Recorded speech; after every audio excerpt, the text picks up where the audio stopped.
అందరికీ నమస్కారం. నా పేరు రమ. సాథియ 17వ భాగం. రచయిత గీతాంజలి గారు. ఒకరోజు రాత్రి వర్క్ అయ్యి బెడ్ మీద నుంచి లేచి బాల్కనీలోకి నడిచి ఖాళీ రోడ్ వైపు చూస్తున్నాడు విక్కీ. అప్పుడే బెల్ కొడుతూ ఐస్ క్రీమ్ బండి వెళ్లడంతో దాని వైపే చూసి కిందకు చూసేసరికి నైట్ డ్రెస్ మీద స్కార్ఫ్ కట్టుకుని ఇంటి నుంచి బయటకు వెళ్తూ కనిపించింది చంద్రిక. ఈ టైంలో ఎక్కడికి అనుకుంటూ వాలెట్ తీసుకుని ఫోన్ పాకెట్లో పెట్టుకుని నడిచాడు. తన వెనుకే ఇంటి గుమ్మం వరకు వెళ్ళింది, కానీ అక్కడ సెక్యూరిటీ ఉండడంతో తనని అడ్డేశాడు అని ఫిక్స్ అయ్యి మొహం మార్చేసింది. తన ఆలోచనలకు విరుద్ధంగా తన వెనకే వస్తున్న విక్కీ ఆదేశం మేరకు డోర్స్ ఓపెన్ చేశాడు. నైట్ వాచ్మెన్ హమ్మయ్య అని అనుకుంటూ గబగబా బయటకు వెళ్లి ఆ ఐస్ క్రీమ్ బండి దగ్గరికి వెళ్లి 2 చాకోబార్ అని సైకిల్ మీద నుండే లోపలికి తొంగి చూస్తూ అడిగింది. 2 చాకోబార్స్ తీసి తన చేతికిచ్చాక వాటిని తింటూ, మీరెప్పుడు ఇటు రావడం చూడలేదు, రోజు రావచ్చు కదా అని అడిగింది. రోజు రావడం ఎలా అవుతుందమ్మా, వేరే కాలనీ కూడా వెళ్ళాలి కదా. చిన్నగా నవ్వాడు అతను. అని మొహం చిన్నబుచ్చుకొని ఒకటి తినేసి అతనితో ముచ్చట్లు పెట్టేసి ఇంకొకటి కూడా తింటోంది. తినడం అయిపోయాక అతనికి డబ్బులు ఇవ్వడానికి చూసేసరికి తన దగ్గర డబ్బులు లేకపోవడంతో తాను రూమ్ లోనే వదిలేసింది పర్స్ అనుకుని అర్థమయ్యి బిక్కమొహం వేసింది. అంకుల్ అది అని అంటున్నప్పుడే తన వెనక నుంచి 500 రూపాయల నోట్ రావడంతో తల వెనక్కి తిప్పి చూసింది. ఈ టైంలో ఇంత చేంజ్ ఎక్కడి నుంచి వస్తుంది సార్ అని చిన్నగా నవ్వాడు అతను.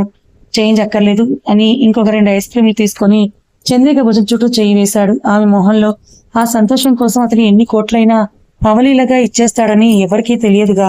తిను ఓపెన్ చేసి ఇచ్చాడు. ఇప్పుడు 2 తిన్నాను. పిక్కుమొహం వేసింది. వాక్ చేస్తూ ఇంకోటి తిను, అదే అరుగుతుంది నడుస్తూ చెప్పాడు. అతని చేతి నుండి తీసుకొని నెమ్మదిగా నడుస్తూ చుట్టూ చూస్తోంది. ఆ చందమామ చూడు. తన చుబుకం కింద చెయ్యేసి ఆకాశం వైపు తిప్పాడు. తన ఫోన్లో ఫోటో తీస్తూ కొన్ని అలా దూరంగా ఉంటేనే బాగుంటాయి కదా చూడటానికి. నిండుగా సంతోషంగా దగ్గరికి వస్తున్న కొద్దీ నొప్పే గాని ఆనందం ఉండదు నర్మగర్భంగా చెప్పింది. బహుశా ఆ చంద్రుడి మౌనం అర్థం చేసుకోగలిగేది ఈ రాత్రినేమో. అందుకే తన తోడుకై తిరిగొచ్చి తన చింతనే వాలిపోతాడు రోజు. ఆ రెండింటికి లేని బాధ చూసే వాళ్ళకి ఎంత ఉంటే ఏంటి. తన చేతిలో ఉన్న ఐస్ క్రీమ్ అయిపోవడంతో ఇంకొకటి ఓపెన్ చేసిచ్చాడు. బయట వాళ్ళ మాటల కోసం ఆలోచించొద్దని చెప్తున్నాడా? అర్థం కాలేదు ఆమెకి. చేతిలో ఉన్న ఐస్ క్రీమ్ కరిగిపోయి చేతి మీద నుంచి జారిపోతుంటే టిష్యూలకు తుడిచి అనవసరమైన ఆలోచనలు ఎప్పుడు పనికి రానివే గాని పనికొచ్చే పనేం చేయవన్నాడు. అంది. ఐస్ క్రీమ్ తిను. నాకు ఒక విషయం చెప్పు. నీకు 1 కోటి సార్లు చెప్పాను నీకోసం ఎన్ని రోజులైనా వెయిట్ చేస్తాను అని. నీకు నేనంటే ఇష్టమని నాకు కూడా తెలుసు, నీకు తెలుసు. నన్ను కాకుండా వేరొకరిని నీ లైఫ్ లో ఊహించుకోలేవు కూడా. అలాంటిది ఇంకా ఎందుకు ఇలా చేస్తున్నావు వైసమ్మ? నాకు అర్థం చెప్పినా ఓకే, కానీ నీకేం కావాలో నీకు మాత్రమే తెలుసు. నిన్ను నువ్వు మోసం చేసుకోక speak for what you want పరమ బేస్ వాయిస్ లో చెప్పాడు విక్కీ. ఆ మాటలు వింటుంటే తన కళ్ళల్లో నీళ్లు గబుక్కుని తిరిగాయి. ప్రతిదానికి ఏడుపు సమాధానం కాదు. తన కన్నీళ్లు తుడుస్తూ సమాధానం కోసం చూశాడు ఆతృతగా. అతని చేతిని చుట్టేసి ఖర్చుకుపోయిన చంద్రిక, నీ ప్రేమకు నేను అర్హుణ్ణి కానా అన్నాడు విక్కీ. తన పెదవుల మీద చేయి పెట్టి మాట్లాడద్దన్నట్లు చూసింది. మనసులో ఎన్నో వేల భావాలని మోస్తున్న ప్రతి దానికి ఒక మార్పు హద్దు ఉంటుంది కదా. అది దాటిన రోజు ఎంతటి వారైనా సరే బయటపడాల్సిందే. ప్రస్తుతం అదే స్టేజ్ లో ఉంది చంద్రిక. ప్రేమకి అర్హత ఏంటి కన్నా, నీ ప్రేమకి నేను అర్హురాలి కాదు. నా ప్రాణానికే గ్యారంటీ లేదు. ఎప్పుడు బ్రతుకుతానో ఎప్పుడు చస్తానో తెలియదు, ఎవడు చంపుతాడో తెలియదు. కానీ నా బిడ్డ ప్రాణం నాకు ముఖ్యం కాబట్టి దొంగలా దాక్కుంటూ బ్రతుకుతున్నాను. కానీ నీకు అవసరం ఏంటి కన్నా? సింహానికి దాక్కోవలసిన కర్మేంటి అని ఆలోచన. ఒక్కసారి నిన్ను ప్రేమించినందుకు 6 ఏళ్ల పాటు నేనే సంతోషాలను లాగేసుకున్నాను. ఇప్పుడు జరుగుతున్న దాంట్లో నీకేమైనా అయితే నన్ను నేను ఈ జన్మకే కాదు ఇంకొక 10 జన్మలు ఎత్తినా క్షమించుకోలేను. నా ప్రేమ కంటే నీ ప్రాణం గొప్పది నాకు. అయినో నీ ముందు నుండి వస్తే నువ్వు 100 మందినైనా ఆపగలవు, కానీ దొంగ దెబ్బ తీసేవాడు ఒక్కడైనా ఎలా ఆపుతావు కన్నా? వేలగా అడిగింది చేతులు తీసి. తన ముందు మోకాల మీద కూర్చున్నాడు విక్రాంత్. ఒక్కసారి చెప్పాను గుర్తుందా? మనం ఏదైనా ఒక విషయం చెప్పాలి అంటే దానికి తగిన సమయం సందర్భం ఉండాలి అని. ఈ రోజు నాకు ఆ సందర్భం వచ్చింది అనిపిస్తోంది. పెళ్లి చేసుకుంటావా మైసమ్మ నన్ను? రోడ్ మీద ఉన్న పిచ్చి మొక్కల నుండి గడ్డి గులాబీ తీసి తనకెదురుగా పెట్టి అడిగాడు విక్రాంత్. తనేం లవ్ ప్రపోజ్ చేయడం లేదు, పెళ్లి చేసుకుంటావా అని అడుగుతున్నాడు. ఆమె కడుపులో ఒక బిడ్డ ఉందని అతనికి తెలుసు. ఆ బిడ్డకు అతనికి ఎటువంటి సంబంధం కూడా లేదని ఆమెకి తెలుసు. అయినా ఎందుకంత ప్రేమ అతనికి ఆమె అంటే? ఏమో అతని మనసుకి కూడా తెలియదేమో. నీ నా పోయిటరీతో చెప్పడం నాకు రాదు. నీతో కలిసి బ్రతకాలని ఉంది, నీతో మాట్లాడాలి. నిన్ను చూడాలి, తాకాలి, నాతో ఉంచుకోవాలి, నిన్ను చూస్తూ పడుకోవాలి, నీ చేతి కాఫీతో నిద్ర లేవాలి, ఖాళీగా ఉన్న టైంలో ఇద్దరం కలిసి ఓల్డ్ షారుఖ్ ఖాన్ ఫిల్మ్స్ చూస్తూ ఉండాలి, నిన్ను పెళ్లి చేసుకొని నా జీవితం మొత్తం నీ పాదాల దగ్గర ఉంచేయాలని ఉంది. ఆ అవకాశం ఇస్తావా నాకు అన్నాడు. అతని కళ్ళలోకే చూస్తూ గట్టిగా ఏడ్చేసి హత్తుకుంది విక్రాంతిని. దీన్నెలా తీసుకోవాలి? ఇష్టమా? ఇష్టం లేనట్టా అన్నాడు ముందు కొంగి. అతని మొహాన్ని చేతిలోకి తీసుకొని నుదుటి మీద, చెంపల మీద, ముక్కు మీద ముద్దులు పెట్టేస్తూ అతని మొహాన్ని గుండెలకి అదుముకొని I love you so much అని చెప్పింది చిన్నగా. మరి దేనికి ఇన్ని రోజులు నాకు ఈ పరీక్ష అన్నాడు అంతే గట్టిగా తనని హత్తుకొని. నీ స్థాయికి నేను సరిపోను కన్నా. అప్పుడు, ఇప్పుడు, ఎప్పుడు నీ ప్రేమకి, నీ హోదాకి దేనికి నేను సరిపోను. అప్పుడు అనాథ కాబట్టి నీకు సరిపోను, ఇప్పుడు అనాథను కాదు కాబట్టి నీకు సరిపోను బేలగా చెప్పింది చంద్రిక. నీ కడుపులో బేబీ ఉంది కాబట్టి ఇదంతా అని మాత్రం చెప్పకు. And after all of this that's your blood and flesh baby అన్నాడు తన పొట్ట మీద కిస్ చేస్తూ.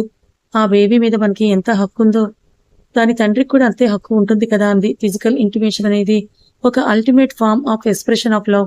అది ఇద్దరిష్టంతో జరిగితే మాత్రమే దాన్ని ప్రేమ అంటారు, లేకపోతే దానికి బలవంతం, కామం అంటూ చాలా పేర్లున్నాయి. ఇప్పుడు నువ్వు స్పృహలో లేనప్పుడు జరిగిన దానికి నువ్వు బ్లేమ్ తీసుకోవడం ఏంటి? అసలు ఒక మ్యాటరా? నువ్వు కూడా అలాంటి వాటిని పట్టించుకుంటావా? అసలు అదే నీకు ఇష్యూ అయితే ఇప్పుడే చెప్తున్నాను విను. ఇప్పుడు కాదు, 6 ఏళ్ల ముందు నేను ప్రేమించిన నీకంటే ఇప్పుడు నువ్వు నాకు చాలా ఇష్టం, గౌరవం, ప్రేమ. అప్పుడు మైసమ్మ ఒక మంచి అమ్మాయి మాత్రమే, కానీ ఇప్పుడు మైసమ్మ ఒక బాధ్యత కలిగిన తల్లి. నాకు ఈ తల్లి నచ్చింది అన్నాడు కన్నీళ్లతో. చిన్నగా నవ్విన తన మాటలకి. ఉండిపోతావా నాతో అన్నాడు. ఇప్పుడే కాదు, ఎప్పుడు. నేనే కాదు, ఏ అమ్మాయి అయినా నిన్నెందుకు వదులుకుంటుంది కన్నా. వజ్రానివి నువ్వు. నా కర్మలో నేను ఇన్ని రోజుల దూరం అనుభవించాలని రాసుందేమో ఏడుస్తూనే చెప్పింది. ప్రతి దూరానికి కాదు, మళ్ళీ దూరం కానంత దగ్గర చేయడానికి కూడా తనని హక్ చేసుకొని చుట్టూరా చూస్తూ చేతిలో చెయ్యేశాడు. ఇంటికి వెళ్దామా చిన్నగా అడిగింది. అని లేచి మళ్ళీ ఇంకొకసారి తన తల మీద ముద్దు పెట్టుకుని ఎక్కడ దూరం అయిపోతుందో అన్నట్టు చేతిని గట్టిగా పట్టుకున్నాడు. అతని పట్టు ద్వారా భయం అర్థమైందేమో. తన చేతిని విడిపించి అతని వేళ్లతో తన చేతి వేళ్లను పెనవేసి పెదవుల కానించుకొని భుజం మీద వాలి కళ్ళు మూసుకుంది. వాళ్ళిద్దరూ ఇంటి లోపలికి వెళ్ళేటప్పటికే అందరూ పడుకోవడం వల్ల బెడ్ లైట్లు తప్ప పెద్దగా లైట్లు లేవక్కడ. మెట్లెక్కబోతుంటే తనని చేతుల్లోకి తీసుకుని రూమ్ వైపు కదిలాడు విక్రాంత్. నేను నడుస్తాను పర్లేదంటుంటే చుప్ అని కసిరి బెడ్ మీద కూర్చోబెట్టి తన లాకర్ నుంచి ఒక సర్టిఫికెట్ తీసిచ్చాడు. ఏంటది అనుకుంటూ ఓపెన్ చేసి కల నిండా నీళ్లతో చూస్తూ ఉండిపోయింది. లీగల్ గా వాళ్ళకు మ్యారేజ్ అయినట్టున్న సర్టిఫికెట్ అది. ఎలా, ఎప్పుడు? షాకింగ్ గా బ్రేక్స్ మధ్యలో అడిగింది. నీకు సర్ప్రైజ్ ఇద్దామని ఇండియా రాకముందు చేయించాను, బట్ అంతలోనే లైఫ్ నాకు చాలా షాక్ ఇచ్చిందని చిన్నగా నవ్వి నీకు ఇష్టమైతేనే అంటుంటే షర్ట్ పట్టుకుని ముందుకు లాగి పెదవుల మీద ముద్దు పెట్టింది. 6 ఏళ్ళు అవుతుంది, ఇంకా ముద్దు పెట్టడం కూడా నీకు రాలేదు. చిన్నగా నవ్వాడు. పెళ్లి చేసుకుందామా మనం? వేలగా అడిగింది చంద్రిక. ఇప్పుడా? టైం ఎంత అవుతుందో తెలుసా అన్నాడు ఆ సర్టిఫికెట్ ని లోపల పెడుతూ. నాకు అవన్నీ వద్దు, నువ్వే కావాలి కన్నా ప్లీజ్ కన్నీళ్లతో అడిగింది. వెంటనే తన లాకర్ నుండి ఇంకొక చిన్న డబ్బా తీశాడు. నల్ల పూసలు మెట్టెలు ఉన్నాయి అందులో. అవి వాళ్ళ అమ్మగారివని అర్థమై వాటి వైపు చూసి చిన్నగా నవ్వుతూ లవ్ యూ చిన్నగా చెప్పింది. స్నానం చేసి వస్తాను, పెళ్లి చేసుకుందాం అన్నాడు విక్కీ. ఇద్దరు ఫ్రెష్ అయి రాగానే ఉద్వేగంగా ఒకరి కళ్ళలోకి ఒకరు చూసుకుంటూ నించున్నారు. 6 ఏళ్ల పాటు ఎదురు చూపు, ఎన్నో ఎత్తుపల్లాలు, ఒకరి కోసం ఒకరి నిరీక్షణ, అన్నింటినీ దాటుకొని వచ్చారిద్దరు ఈ ప్రేమ కోసమే. అలాంటి ప్రేమ ఒక్కటవుతున్న క్షణమే కదా అన్నిటికంటే దివ్యమైన ముహూర్తం. దానికి వేరేగా ముహూర్తాలు చూడటం ఎందుకు? దిక్కులు పెళ్లి పెద్దలుగా మారి పంచ ప్రాణాలు పంచుకోమని అడుగుతుంటే డబ్బా నుండి తీసి నల్లపూసలు వేశాడు తన మెడలో. 108 జన్మలు శివుడి కోసం మారిన పార్వతీదేవి ఉమాదేవిలాగా శివుని అత్తపాగంలా మారుతున్న క్షణమది. ఇక్కడ ఇంకెవరికీ చోటు లేదు. వాళ్ళ మనసులలోని ఆనందాలకు తప్ప. పుస్తలు వేసి తన కాలని తొడ మీద పెట్టుకుని మెట్టెలు తొడిగాడు. ఇప్పుడు వీటితో పనేంటి అని తన కన్నీళ్లు తుడుస్తూ అడిగాడు విక్రాంత్. బుద్ధిగా తలిపి అతని మొహాన్ని చేతుల్లోకి తీసుకొని నుదుటన ముద్దు పెట్టి కళ్ళు మూసుకుంది చంద్రిక. ఇదంతా ఏదో కలలా ఉంది. కళ్ళు తెరిస్తే ఎక్కడ దూరమైపోతావని భయంగా ఉంది. అతని చొక్కా చేత్తో గట్టిగా పట్టుకుని చెప్పింది. ఆ మాట వినగానే కళ్ళు తెరిచి చంద్రిక వైపు చూస్తూ పెదవుల మీద ముద్దు పెట్టాడు విక్కీ. సున్నితంగా మొదలైన ముద్దు కాస్త విరహాన్ని ఛేదిస్తూ డీప్ గా సాగుతుంటే అసంకల్పిత ప్రతీకార చర్య కింద అతని కుదులలోకి వేలు జంతి పట్టుకుంది. వాళ్ళ బంధానికి సాక్షిగా ఆ మెడలో నల్లపూసలు సగర్భంగా కనిపిస్తూ ఉంటే ఇక వాళ్ళ మధ్య దూరానికి అర్థం లేదనిపించిందో ఇక ఆ దూరం కూడా ఉండొద్దనిపించిందో కానీ తనని 2 చేతులతో లేపి మంచం ఎత్తించాడు. అప్పటికే బయట మంచులో తడవడం వల్లనో, లేదా ముందు జరగబోయేది తెలియడం వల్లనో గాని ఆమె శరీరం చిన్నగా కంపిస్తోంది. ఆ భయం తనకక్కర్లేదన్నట్టు తన అరచేతిని తీసుకొని ముద్దు పెట్టాడు. ఇప్పటికే భయం కొద్ది కొద్దిగా తీరుతూ సిగ్గుతొంతర్లు పెడుతోంది ఆమెని. ఆమె మీద వాలబోయేవాడు కాస్త తన పరిస్థితి గుర్తు రాగానే అంత అనాలోచనగా ఎలా ఉన్నాడో అనుకుంటూ టక్కున లేవపోతూ ఉంటే అతని ఆలోచన అతనితో పాటు ఆమెకు కూడా చేరిందో ఏమో వెంటనే లాగింది అతని చొక్కా కాలర్ పట్టుకొని. ఆమె పొట్ట మీద వాలకుండా చేతులు మంచానికి ఆంచి తన కళ్ళలోకే చూశాడు. ఐయామ్ యువర్స్ కన్నా మంద్రంగా చెప్పింది. ఐ నో బట్ ఇదంతా ఈ టైంలో నసిగాడు. అందంగా తన మెడ చుట్టూ అల్లుకున్న చేతులు ఆమె అభిష్టం తెలియజేస్తుంటే వయసు మనసు ఆమె వైపు కదిలాయి. మెల్లగా అతని చేతి వేళ్లు ఆమె శరీరం మీద గీతలు గీస్తున్నాయి. ఆమె నుండి వేడి నిట్టూర్పులు అతనిలో మోహావేశం పెంచుతుంటే ఆలస్యమే భరించలేనంతగా పెనవేసుకుని భారాన్ని పంచుకుంటున్నాయి దేహాలు. తన ప్రేమ తనకి మాత్రమే సొంతమని కలిగిన భావంలో ఆమె కళ్ళ నుండి జారిన నీటి బొట్లను తుడిచి నుదుటన ముద్దు పెట్టుకున్నాడు విక్కీ. అప్పటికే అలసి అతని గుండెల మీద సేద తీరుతుందామె. ఇద్దరూ నిద్రపోలేదు కానీ ఒక అందమైన మౌనం ఇద్దరి మధ్య. ఆమె చెయ్యి అతని అనాచ్ఛాదిత ఛాతీ మీద గీతలు గీస్తుంటే తన షర్ట్ వేసుకుని పడుకున్న ఆమె తలని ముద్దు ఏదో ఆలోచిస్తున్నాడు అతను. కన్నా, నీకీ బేబీ నిజంగానే ఓకేనా, లేదంటే అబార్షన్ అని ఆపేసింది. అప్పటికి ఆమె కళ్ళల్లోకి నీళ్లు. ఇటు చూడు అని అంటూ తన చెక్కిలు నింపుతూ, నిజంగా ఈ ప్రశ్న నన్ను అడగాలని అనిపించిందా, మరీ అంత వెదవనా అన్నాడు కాదన్నట్లుగా తలూపి. కానీ సొసైటీ ప్రెజర్ ఉంటుంది కదా, మీ రెప్యుటేషన్కి ఏమైనా ఇబ్బంది వస్తుందేమో అని అంది. యు నో వాట్, ఒక ఇంటిమేషన్ జరిగినప్పుడు మోస్ట్లీ అతలా ఫోర్స్ అయినప్పుడు ఖచ్చితంగా అందరూ కాంట్రాసెప్టివ్ పిల్స్ వాడతారు. ఐఐటీలో బీటెక్ చదివి ఇలాంటి కేసులు 100కు పైగా చూసిన నీకు ఆ విషయం తెలియదని నేను అనుకోను. తెలిసి కూడా నువ్వు తీసుకోలేదంటే ఒకవేళ బిడ్డ పుడితే ఉంచుకోవాలనుకున్నావు అన్నమాట. అఫ్కోర్స్ అది నీ ఇష్టంతో కాదు, నీకోసం ఒకరుండాలనే భావనతో అవ్వచ్చు. కానీ పల్లకీగా మారి నిన్ను నాదాకా చేర్చిన ఈ పసి ప్రాణం ఏదైనా నా బిడ్డనే. బయలాజికల్ గా కాకపోవచ్చు కానీ ప్రతి తండ్రి బయలాజికల్ గా మాత్రమే అవ్వక్కర్లేదు కదా.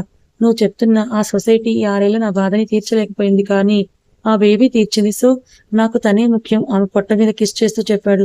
అయినా ఒకటి చెప్పు, ఎగ్జామ్ రాయకుండా రిజల్ట్ ఇచ్చి పాస్ చేస్తా అంటే ఏంటి ప్రాబ్లం? నాకు అల్లరిగా నవ్వాడు. ఫస్ట్ తన మాటలు అర్థం కాకపోయినా తర్వాత తీరిగ్గా అర్థం చేసుకుని చిన్నగా నవ్వింది. ఎంత అల్లరిగా ఉందో నీకు అని పిల్లో తీసి రెండేసి నించుంది స్నానానికి అంటూ. మోకాళ్ళ మీద వరకు వెళ్ళిన షర్ట్ చూస్తూ తనని ఒళ్ళోకి లాక్కున్నాడు. ఆ అని అరిచింది కూర్చుంటూ. అతనికి అభిముఖంగా తిరిగి thank you so much and I love you తన పెదవుల మీద మరొక్కసారి సున్నితంగా ముద్దిస్తూ చెప్పాడు. నీకు కూడా ఐ లవ్ యూ చెప్పడం నచ్చదు కదా అని అడిగింది అతని మెడ చుట్టూ చేతులేసి. 6 ఏళ్లుగా ఆ మాట చెప్పడానికే ఎంతగా పరితపించిపోయాను.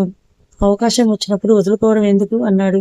అస్సలు అనుకోలేదు మళ్ళీ ఇదంతా నా లైఫ్లో నీ వల్లే అని అతని అరచేతులను ముద్దాడుతూ I love you so much కన్నా అంది.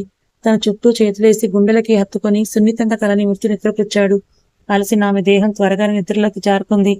పొద్దున్న లేచేసరికి ఎప్పుడూ కనిపించే ఇద్దరు కనిపించలేదు అక్కకి.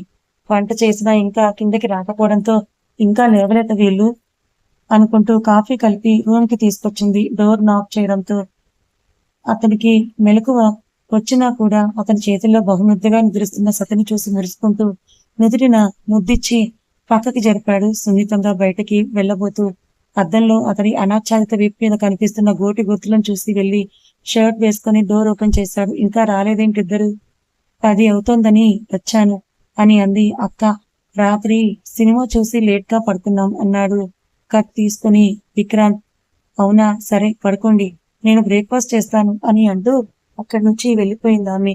కప్ తీసుకొని వెళ్ళి చంద్రిక పక్కనే టేబుల్ మీద పెట్టి బ్రష్ చేయడానికి వెళ్ళాడు విక్రాంత్. తన పక్కన స్నానం ఖాళీగా ఉండి ఆమె చేతికి అతను తగలకపోవడంతో వెంటనే కళ్ళు తెరిచింది చంద్రిక. ఒళ్ళంతా ఒకటే పెయిన్స్ గా అనిపిస్తుంటే కళ్ళు మూసుకుని వెనక్కి వాలింది. తన ఫ్రెష్ అయి వచ్చి చంద్రిక వైపే చూస్తూ లేచావా అన్నాడు. ఆ అని తలూపింది. ఫ్రెష్ అయ్యిరా, కంగారు పడుతున్నారు ఇంకా మన ఇద్దరం రాలేదని అన్నాడు. ఎంతైంది టైం అంది. మనం పడుకున్నదే బ్రహ్మ ముహూర్తంలో, ఇంకెప్పుడు లేస్తాం? 10 అయిందన్నాడు. 10 సాగదీసింది అని తనని లేపి వాష్రూమ్ లో వదిలి బాడీ పెయిన్స్ ఏమైనా ఉన్నాయా అన్నాడు. ఆ తలుపింది. ఓకే అని లోపలికి వెళ్ళి ఫీవర్ కి బాడీ పెయిన్స్ కి టాబ్లెట్స్ తీసివేశాడు. తనకి అతని ఫేస్ చూడటానికి కూడా సిగ్గు ముంచుకొస్తుంటే తలెత్తి అతని వైపు చూడకుండా దిక్కులు చూస్తోంది. ఏంటి సిగ్గా? తన చెంప నిమురుతూ అడిగాడు. అలా ఏం లేదు అని అంది. ఇంకా సిగ్గుగానే ఉంటే నీకు ఇంకా సిగ్గు పోలేదన్నమాట. అంటే ఒక్క ఫస్ట్ నైట్ చాలదు, ఇంకెన్ని ఫస్ట్ నైట్లు చేసుకోవాలో నీ సిగ్గుపోవడానికి అన్నాడు నవ్వుతూ. ప్లీజ్ స్టాప్ అని తెగ సిగ్గుపడుతూ లేచింది చంద్రిక. ఫ్రెష్ అవుదాం పదా అంటూ తనను దొరకపుచ్చుకొని వాష్రూంలోకి తీసుకెళ్లి లాక్ చేశాడు. తన భుజం మీద తలపెట్టుకుని చుట్టూ చెయ్యి బిగించిన అతని వైపు చూసి ఇంకేం మాట్లాడకుండా కళ్ళు మూసుకుంది చంద్రిక. శవ నుండి డైరెక్ట్ గా అతని తల మీదకి, అక్కడి నుంచి ఆమె భుజం మీదకి నీటి చుక్కలు చేరి ఆమెని అభిషేకిస్తూ ఉంటే వేడి నిట్టూర్పులు అన్ని కూడా పరుచుకున్నాయి. కథ ఇంకా ఉంది. మొత్తానికి చంద్రిక విక్రాంత్ల ప్రేమ ఇప్పటికీ సఫలీకృతమైంది. వాళ్ళిద్దరూ ఒక్కటయ్యారు పెళ్లి బంధంతో. అలాగే ఇద్దరు కూడా ఒక్కరిగా మారిపోయారు. మరి చంద్రికని చంపాలనుకుంటున్నది ఎవరు?